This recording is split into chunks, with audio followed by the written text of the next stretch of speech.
सभी दर्शकों को प्यार भरा नमस्कार। जय माता दी, हर हर महादेव। शिव शक्ति मात्र छाया परिवार में आपका हार्दिक स्वागत है।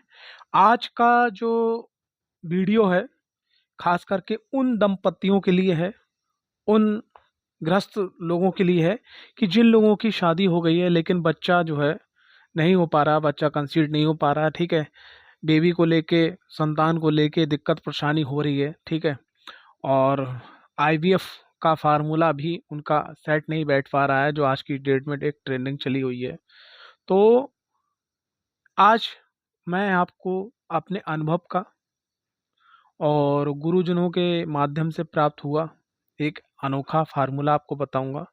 अगर उस फार्मूला को आपने अपना लिया तो निश्चित है संतान आपको प्राप्त हो गई होगा, ठीक। क्या करना है, कैसे करना है, लेकिन उससे पहले सविनय निवेदन इस प्रकार है कि अगर आप चैनल पे पहली बार आए तो चैनल को सब्सक्राइब करना, वीडियो को लाइक करना बिल्कुल ना भूलें। वीडियो का टाइटल है, इस उपाय को लगातार करने से संतानहीन व्यक्ति को संतान प्राप्त होगी, 100% रिजल्ट मिलेगा, ठीक है। फार्मूले का नाम है MKPVE, ठीक है। ये फार्मूला थोड़ा सा आप ध्यान रखिएगा और यकीन मानिएगा रास्ते जरूर बनेंगे। क्या करना है, चलते हैं मेन टॉपिक पे, ठीक। टॉपिक ये है कि देखिए, संतान अगर किसी व्यक्ति की नहीं हो पा रही है तो सबसे पहली चीज ये बातें जो है खास करके लिए उस महिला के लिए बड़ा ही दर्द भरी हो जाती हैं। एक तो सबसे पहले उसके हस्बैंड का प्यार कम होने लगता है, घर में सास ननद ससुराल पक्ष के लोग टोकने लगते हैं, मायके के लोग भी उसके चिंतित हो जाते हैं, समाज के लोग भी कुछ समय के बाद में उसको एक शब्द आ जाता है जैसे बांझ शब्द, कि तुम बांझ हो। उसको शादी प्रोग्राम या किसी शुभ मुहूर्त पे लोग उससे बचने लगते हैं। तो ये सब चीज़ें जो है नॉर्मली देखने को मिलती हैं, ठीक है।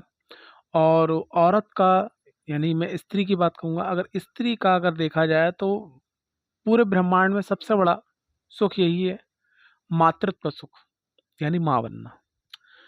तो क्या करना चाहिए, सबसे पहले फार्मूला का पहला वर्ड उठाते हैं। फार्मूला का फर्स्ट स्टेप M, यानी मंदिर। आपको भोलेनाथ का कोई भी शिवालय मंदिर, अगर कोई प्राचीन मंदिर हो, बड़ा मंदिर हो, उसका एक आपको काम पकड़ लेना है। आपको थोड़ा सा पानी घर से लेके जाना है, बाकी मंदिर में ही आप ले लीजिएगा। वहाँ आपको पूजा नहीं करना है, ठीक है। वहाँ आपको जो है सबसे पहले जाके नंदी बाबा के कान में ये बात कहना है, जय श्री गणेश नमः शिवाय। और उनसे कुछ नहीं मांगना है, उनसे ये कहना है नंदी बाबा के कान में कि मेरा नाम ये, मेरा गोत्र ये, मैं इस जगह रहती हूँ, ठीक है। हे नंदी महाराज, जैसे आप भोलेनाथ की सेवा करते हैं, सूक्ष्म छोटी सी कण मात्र, राई के दाना मात्र सेवा करने के प्रयास मैं भी कर रही हूँ, मेरी सेवा उन तक पहुँचे, बस सिर्फ इतना बोलना है। और सेवा में क्या करना है, जैसे आपने देखा कि भगवान शिव की जो पिंडी होती है, यानी जो शिवलिंग होता है, उस पे लोग बेलपत्र है, धतूरा है और बहुत सारी जो नैवेद्य होते हैं, मिष्ठान होते हैं, चढ़ा देते हैं। उसकी आपको क्या करना, हुई खड़े हो गए, लोग चढ़ा के गए। अब जो सफाई करना है, जैसे वहाँ की सफाई करना है, शिवालय में जल फैल जाता है तो उसको साफ करना है, ठीक है। तो यानी कि शिवालय का पूरा आपको साफ करना है। 1-1.5 घंटे की ड्यूटी आप जो है कंटिन्यू लगा लीजिएगा। अगर महिला पुरुष दोनों लगा लेते हैं तो बहुत ही सर्वोत्तम है, और महिला अगर लगा ले तब भी सर्वोत्तम है, दोनों लगा ले बहुत बढ़िया है, ठीक। सुबह का समय में कर लीजिएगा। अगर ये जो समय है सेवा देने का, तो ये जो समय है, ये अगर ये समय सुबह जो है लगभग 5:30 से लेकर 7:30-8 बजे तक के बीच का है तो ये बहुत अच्छा रहेगा, ठीक है। यानी 5 बजे तक भी अगर आप चले जाते हो तो बहुत ज़्यादा अच्छा रहेगा। तो पहला तो आपको ये करना है, इसको कंटिन्यू रखना है, ठीक। दूसरा क्या है, एम हो गया, दूसरा हो गया के फॉर आपकी कुंडली, यानी कि पति और पत्नी दोनों की कुंडली का बढ़िया ढंग से विश्लेषण होना चाहिए। संतान भाव का स्वामी किस भाव में बैठा है, ठीक है। संतान भाव के स्वामी पे किस ग्रह की दृष्टि पड़ रही है। गोचर कुंडली में 7.5 साढ़े साती चल रही है या ढैया चल रही है, ठीक है, या गोचर में जो संतान भाव पीड़ित हो रहा है, तो ये दोनों की कुंडली से और कुंडली के अनुसार ये भी देखना बहुत जरूरी है कि भाई कुंडली के अंदर कोई दिक्कत परेशानी है, ठीक है, या कोई कर्ज है, उसको निपटाने का रास्ता बनाया जाए। ठीक, ये कुंडली के विश्लेषण ये तभी जैन आपको मालूम होगा उपाय कि क्या करना है, किसका जाप करना है, कौन सा रत्न पहनना है, कौन सा रुद्राक्ष पहनना है, कौन सा दान करना है, ठीक है, कौन सी साधना करना है, वो सब क्लियर होगी कुंडली का फिल्टर करने के बाद में। फिर तीसरा फार्मूला है पी। देखिए, अब मैं आपको यहाँ पे एक बहुत छोटी सी बात बता रहा हूँ, इस चीज को आप बहुत अच्छी तरीके से समझ लीजिएगा। ठीक, क्या है यहाँ पर पी बोले तो पितृ हमारे।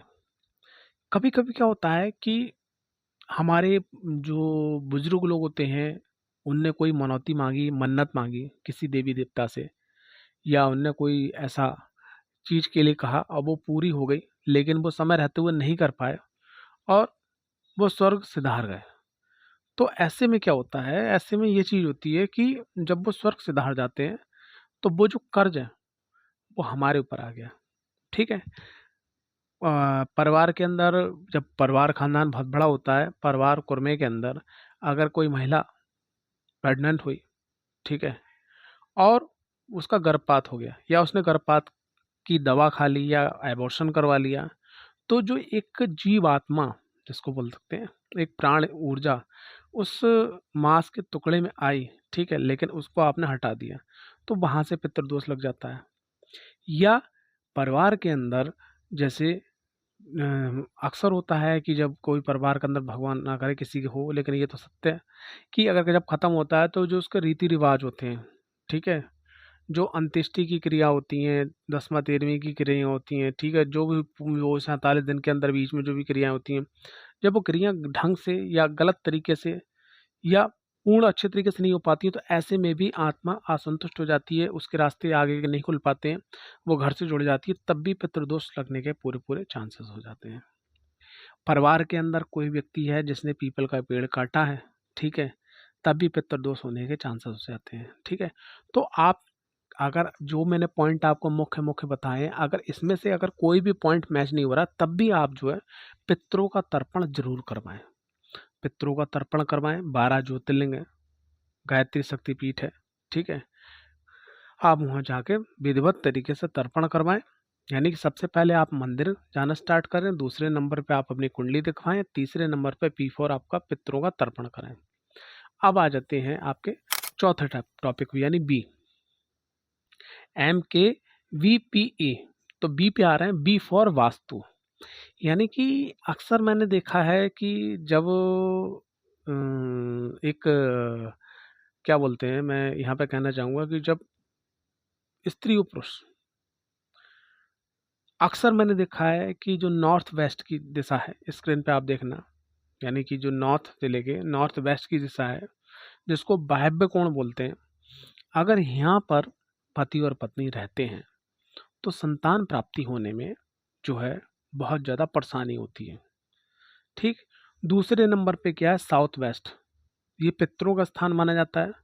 अगर यहाँ सेप्टिक टैंक है, लेट्रिन है, ठीक है, या ये गड्ढा में नीचा स्थान है, या बहुत ज़्यादा खुला स्थान है, यहाँ पे गेट है, ठीक है, यहाँ पे अगर पानी के स्रोत हैं, ठीक है, यहाँ गंदगी रह रही है, ठीक है, तो भी संतान प्राप्ति में बहुत बड़ा बाधक बनता है ये स्थान। उसके बाद में ईशान कोण, यानी कि पूर्वी उत्तर कोना, यानी कि ईस्ट और नॉर्थ जो कॉर्नर होता है, अगर इस कॉर्नर में किसी प्रकार की, जैसे साउथ वेस्ट में मैंने आपको दिक्कत बताई, अगर इसी प्रकार की साउथ वेस्ट ईस्ट में भी अगर आपकी दिक्कत होती है, यानी कि नॉर्थ ईस्ट में, उत्तर पूर्वी में, तब भी ये जो दिक्कत है, ये दिक्कत होती है संतान को लेकर। उसके बाद में एक और चीज क्या है कि जो मकान का केंद्र होता है, जिसको ब्रह्म स्थान बोलते हैं, ब्रह्म स्थान में किसी प्रकार से सेप्टिक टैंक बन जाए, ठीक है, या ब्रह्म स्थान बहुत ज़्यादा गड्ढे में चला जाए, ठीक है, या ब्रह्म स्थान पे किसी प्रकार से, जैसे आज की डेट में जगह कम होती है, लोग पिलर ले लेते हैं या न्यू आ जाती है, तब भी ऐसे में क्या होता है कि महिला का जो बच्चा होता है वो कंसीव होता है, लेकिन फिर वो कुछ न समय के बाद खराब हो जाता है। ठीक है, तो ये वास्तु के कुछ रूल्स हैं।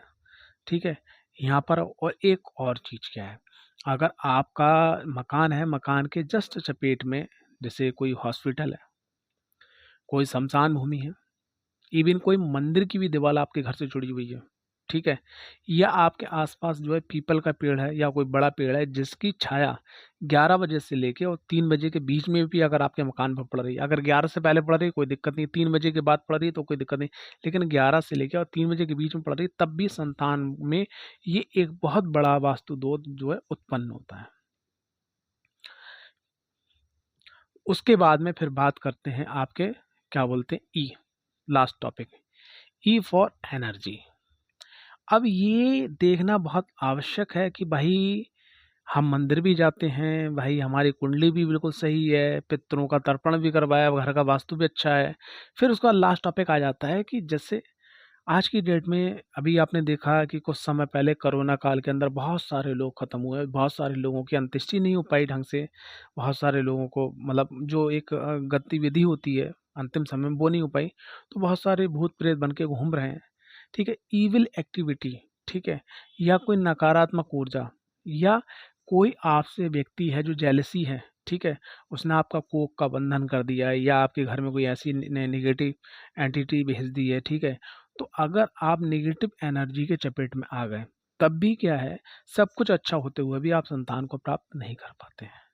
तो हमें क्या करना है, सबसे पहले जो भगवान शिव का उपाय बताया, मंदिर की साफ सफाई, सुबह ब्रह्म मुहूर्त में 4:30-5 बजे से लेके और 5:30 बजे से लेके 7:30-8 बजे तक आपको करना है, ठीक है, पति पत्नी दोनों करते हैं, बहुत अच्छा है।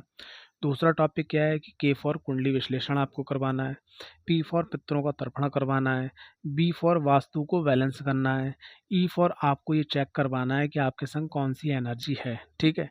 अगर आप ये सब चीज़ें लेके चलते हो तो यकीन मानिएगा कि ये जो फार्मूला है, इस फार्मूले को लगातार आप मेंटेन करते हो, ठीक है, और जैसे फार्मूला मेंटेन करने के बाद मंदिर जा रहे हो, कुंडली के जो उपाय बताए वो आप लगातार कर रहे हो, ठीक है, पितरों का तर्पण का आपने कर दिया, ठीक है, पितरों के प्रति मन में श्रद्धा रख रहे हो, वास्तु को अनबैलेंस नहीं होने दे रहे हो, और एनर्जी अगर आपके संग ईविल कोई जुड़ गई है तो उसको कट करके आप पॉजिटिव एनर्जी को जो है उसको जो है पुशअप कर रहे हो, उसको आगे बढ़ा रहे हो, ठीक, उसको बड़ा कर रहे हो। तो ये सब चीज़ें जो MKPBE, ये जो फार्मूला है 5 लेटर का, अगर इसने अपने अपने आपने मेंटेन कर लिया आप लोगों ने, यकीन मानिए कि 100% रिजल्ट आपको मिलेगा ही मिलेगा।